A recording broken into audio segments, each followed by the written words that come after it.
Hello good morning and welcome back to my YouTube channel. अहिले चाहिँ भने म यहाँ कालीझराको त्यहाँ पुग्यो। म चाहिँ के गर्नु गएको भन्दाखेरि चाहिँ अब मेरो फेसबुकमा हुनेहरूलाई त थाहा होला, अब यता युट्युबमा हुनेहरूलाई त थाहा छैन नि त। मेरो बाइक बिग्रिरहेको थियो अस्तिदेखिको।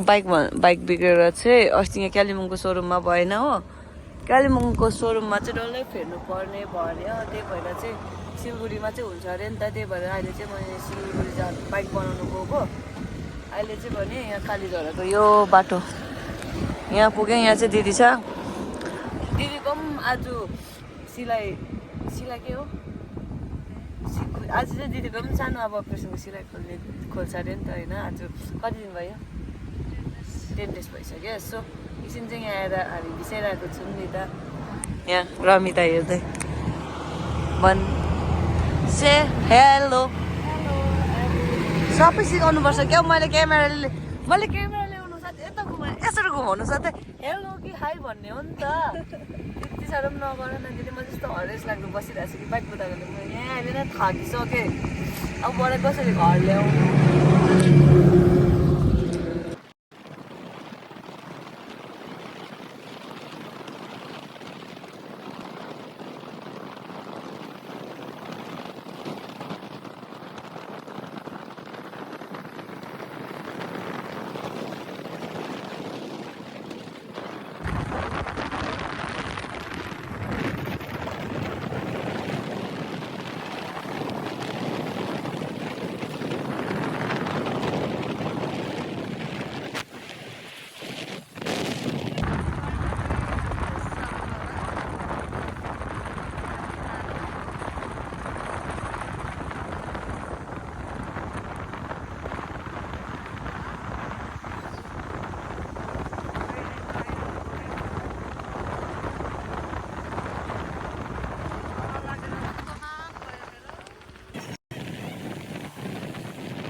गाइस म चाहिँ बल्ल यहाँ आइपुगिसकेँ।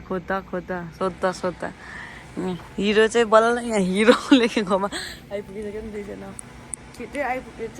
त्यहाँ खोलेको पनि छैन। 9 बजीदेखि खोल्ने रहेछ। अहिले कति बज्यो? 51। 9 चाहिँ बज्न नै आँटेछ। मेरो बाइक पनि आउँछ पहिला। सो गाइस अहिले चाहिँ मेरो बाइक पनि यहाँनिर राखिसक्यो। अहिले चाहिँ हामी यहाँ वेटिङ रुममा चाहिँ 13 नम्बरमा छ। कहिले आउने 13 नम्बर छैन।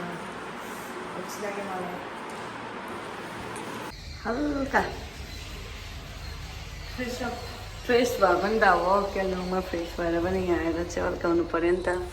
अनुहार मटेरियल जस्तो मैले कति सनस्क्रिन लगाएको छु भनेर चाहिँ दिदीकोमा किन एक दिन 2 दिन घाम निस्केको पुरा यस्तो पुरा चाहिने भइहाल्छ कि। त्यही भएर अहिले चाहिँ दिदीको चाहिँ सनस्क्रिन होइन त्यो चाहिँ लगाएको। आफूलाई त छैन अहिले होइन, मजाले लगाइदिएको। यो नकल गर्दैछु खोइ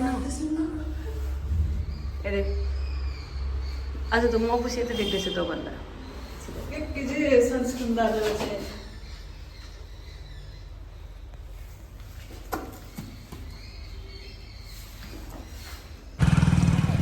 बाइक चाहिँ छोडिसक्यो त्यही सोरुम बनाउने जग्गामा। त्यहाँदेखि मरे दिदी चाहिँ निस्केको। अब दिदीको त्यहाँ रुम जान्छ।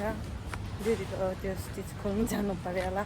त्यो मैले चाहिँ जति 13 नम्बरमा छ। मैले चाहिँ जतिसक्दो छिट्टै बनाइदिनु भनेको छु किनभने मेरो चाहिँ ड्युटी छ 5 बजीदेखिको छिट्टै जानुपर्छ। त्यही भएर चाहिँ हालत दिदीको हालत यहाँ। यो चाहिँ मेन जग्गा हो। यो बाटोबाट चाहिँ यता पस्ने जग्गा छ। तपाईँहरूको पनि हिरोको भन्डाको स्कुटी बाइक जेनी छ भने यो रहेछ। अपोजिटमा चाहिँ यो चाहिँ सिधा यहाँबाट चाहिँ मेन रोडदेखिको चाहिँ यता जानुपर्ने रहेछ नि त। उयो रोक्यो न अटो। यहाँ हेर्नुहोस् अनबक्सिङ गर्दैछौँ हामी चाहिँ यता रुम आयो दिदीको रुम। दिदी चाहिँ यहीँ बस्नुहुन्छ। हस्पिटल जस्तै छ, नर्स त हो त्यसै त। छिटो न अनबक्सिङ गर्नु न। हामीले चाहिँ म्यागी खानुलाई म्यागी लिएर आइरहेछु। अब भात त कहिले पकाएर खाइबस्थ्यो। Wow sis doing unboxing here. कुन चाहिँ कस्तो वाटर बोतल चाहिँ छ हौ।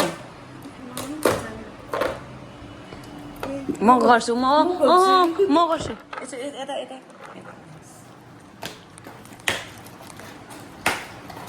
यस्तो खतरा खोल्छ नि अब मैले सोचेको जस्तो वाटर बोतल किने तँलाई चाहिँ किन चाहिन्छ मलाई चाहिन्छ यत्रो ठुलो मलाई चाहिँ यत्रै चाहियो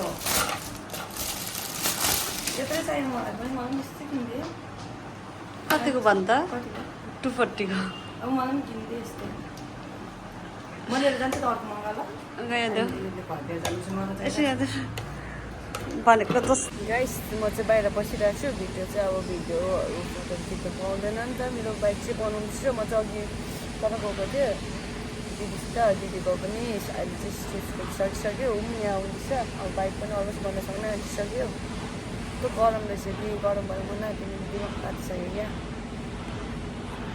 गाइस यहाँ दिदी आइसकिसक्यो मेरो बाइक पनि रेडी भइसकिसक्यो अब चाहिँ अलमोस्ट यस्तो लिएर चाहिँ जाने हो नि त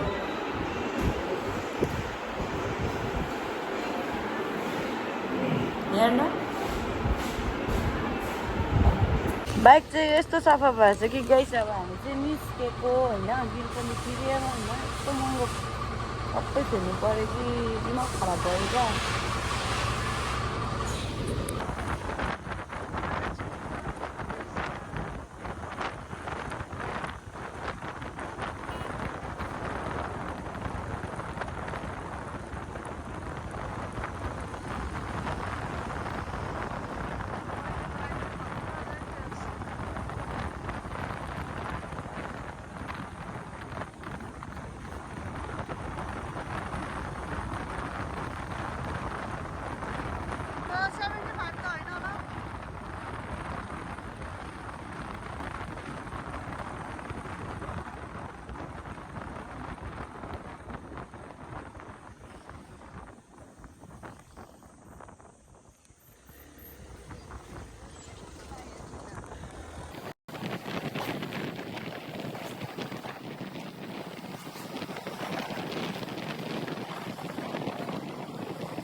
सो गाइस आज भने फाइनली रुम पनि आइपुगिसक्यौँ होइन मलाई चाहिँ यस्तो डर लागिरहेको थियो कि मलाई त्यस्तो बानी छैन नि त मलाई सिलगढी बेसी कुदेको छुइनँ नि त अहिलेसम्म आजसित थर्ड टाइम भएर अब 2 वर्ष बाइक किनेको 2 वर्ष भइसक्यो होइन तर पनि केही छैन लग्यो बाइक पनि बनाएँ अलमोस्ट राम्रै भयो किनभने त्यो डल्लै चेन्ज गर्नुपर्छ भन्दै थियो अस्ति यहाँ कालिम्पोङको त्यो सोरुममा चाहिँ त्यो उता चाहिँ त्यही मैले निकालिदियो राम्रै भयो सो अब चाहिँ मेरो भ्लग यहाँ एन्ड गर्छु किनभने अब म पनि ड्युटी गइहाल्छु एकदम भोक पनि लागिरहेछ छिटो छिटो यहाँ खाजा खाएर चाहिँ होम ड्युटी जाने नि त so bye all keep loving me